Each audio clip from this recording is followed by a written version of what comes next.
Hey, today I want to talk about The Sims, and I don't want to do like the whole review or the history of The Sims as a franchise.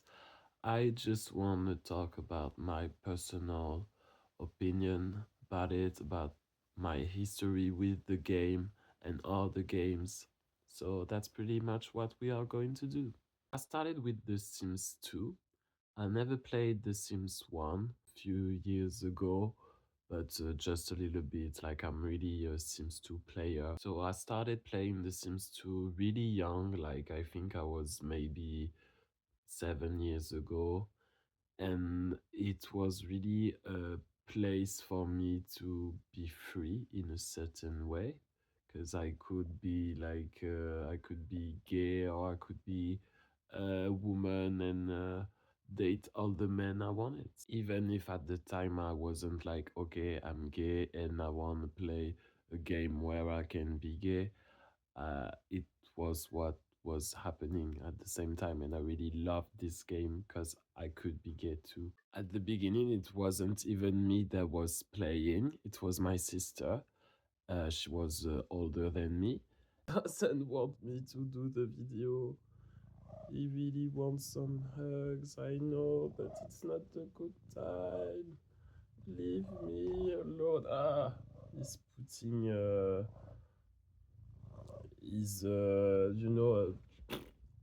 he has a lot of ouais. So she made her own family, and it was like the perfect straight family, white family. And they were too poor to have a fridge or a shower, so she was always like putting a shower and then selling it and buy a fridge instead and stuff like that. And one time there was this big fire, of course, because it's The Sims 2. And back then we had drama, and the whole family burnt, and the whole house with it. And my sister was really sad, and I was too. And she forgot that you could just not save the game, but she saved the game. So it was the end of this family. I just had so much fun with the Sims 2, and like I would do the same woman again and again with the same outfit, and she would just like date rich men, uh, and I would put them, of course, in the swimming pool and take off the edge. Is that the word? I don't know. The I would put the word. And after I watched them die, and it was perfect. Like I could do this all day long. It was so fun. Like I remember discovering all the lore of the game too. Like I would just play some family and I would be like, oh my god, like this guy has an alien in his belly. That's so fucked up. Like everything was just so perfect. And of course I would do like the house I would build was so bad. Just do a big structure with the house and just put a roof on it, and it was so bad. And I would put like all the video games and all the games stuff that I could find, and like put all the fun stuff I could find. And it was like there was so many colors, like it was really your eyes were like that when you were watching the screen. Just strange town, like strange town. It was so cool. It was called Bizarreville in French. And yeah, like this city I would just play there all the time. There was so many good stories in there. And like I'm still sad that they didn't put it in The Sims 4, or like even after they were like, yeah, we are going to put more lore, but it was shitty as it is always in The Sims 4 most of the time. When The Sims 3 was out, I was like, yeah, really want to play that game, and I was like watching all the trailers all the time, and I was so excited about it. And I remember that when I started the game, I was like, okay, I don't understand anything. I was really young. The Sims 3 was really fun. I just remember that I found that it was always really dark everywhere. So I would put the light on my screen really high. I also thought that the characters were uglier than in The Sims 2, but it was still a really good game. And like the open world and all the stuff that we talk always about that. And the lore was also really great. Even though when I played it at that time, I wasn't interested as in The Sims 2, but I saw so many videos now talking about how The Sims 3 is really complex too. I had the only two add-ons, I think. I had the World Adventures one and the work one. I don't remember the name. But it was awesome. Like the World Adventures one, I would just do the same trips to Egypt all the time, and of course, like it was really a colonialistic way to play. It was like, yeah, I'm coming in your country to steal all your stuff. So it was a little bit weird, but the gameplay was really fun. You're gonna hear my cat because he wants to get in, but he just keeps blocking the screen and we can see my face. That's not possible. The work ones that I don't remember the name, but like you could be a fashion designer or stuff like that, and like it was so fun. And yeah, I just had so much fun with The Sims 3. And after, it was The Sims 4. And I was always a big fan of the Sims franchise.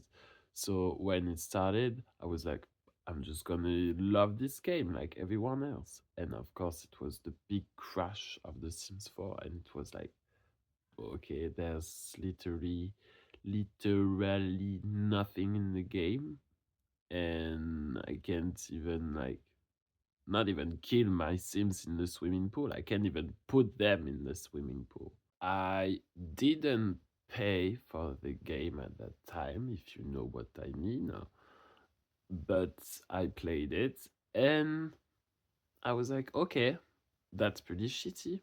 I don't want to play this game. And I stopped playing it. I think at that time I wasn't too much playing video games, also. I had other things to live on. I think it was like 8 years later or something like that when they made the game free that I started playing it really.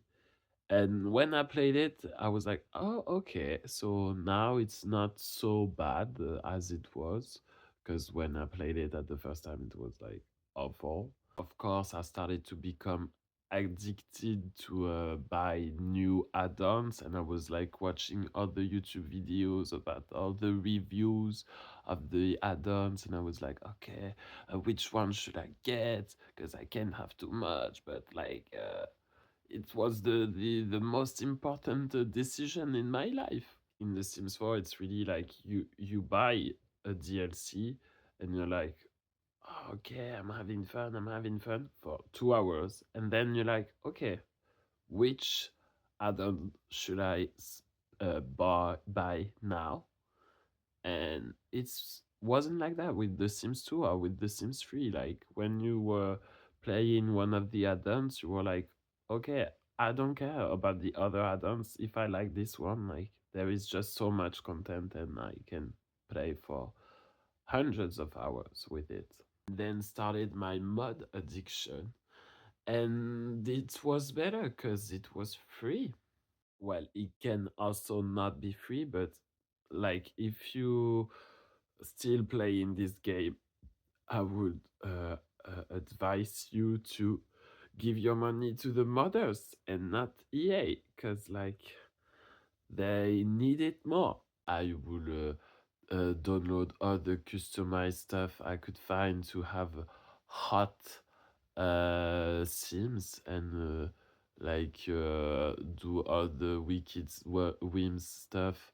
And I had one of the best mods I have is Basemental Drama. I was like, oh, I can finally have some drama and stuff going on in The Sims 4 because The Sims 4 is boring. I would just download mods all the time, and that was fun. That was really fun. I should say that in The Sims 4, I think we have the best occults that we ever had. I found that most of them are really fun, and you don't have all the stuff right away, all the powers right away. Also, to build, of course, it's the best Sims game that we ever had, and like, yeah. But you have to have so many add-ons so it can be cool to build. If you're rich, do whatever you want, but you're still giving your money to something that's not really right. Of course, like we are living in a capitalistic world, so every time you give your money to something, it uh, it destroys something around the world or some people. Our money would serve uh, colonialist, uh, like queerophobic government and stuff like that that would kill trans people or gay people though. So maybe yeah, giving our money to them is not the best idea. So I'm not playing The Sims 4 anymore, and I don't want to give my money to them. Of course, I looked at the other life simulation game. There was Live by You that I was kind of excited about it because it was by the creator of The Sims 2.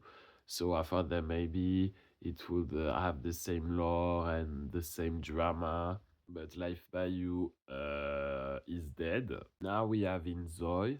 I think Inzoi looks boring and it has no soul. No soul. I couldn't say because I didn't really try to play the game, so maybe my judgment is not really good, but I just like it doesn't appeal to me. So my only hope is Paralives that it's coming at the end of the month, but it's in early access. I'm trying to reduce my hope and excitement because it's still in early access, so I don't want to be like, oh my god, it's gonna be the best experience of my entire life. But yeah, I'm really excited at the same time. And even though when it will be out at the end of the month, it won't be the finished game. I'm sure that we could have some fun with it, and like even for building, if the life in the game is not so fun, also if it's kind of lifeless. But yeah, I'm really excited, and I would definitely be talking about Paralives when it be out. I don't know, so many things that I found so cool about this game, like even when they show how they make the music of the game and the sounds, like everything sounds so chill, and I don't. It's not the best aesthetic I could have wanted, but it's really good, and yeah, I'm just so happy about this game and like putting The Sims 4 in the trash where it belongs. That was all I had to say about the Sims and all the life simulation games, but probably I will be talking about it again in the future because it's like one of the game I played the most, even though it's pretty shitty now and it's controlled by awful people. Again, do all the YouTube stuff we do. like, comment, share, and I'll see you in another one. Bye.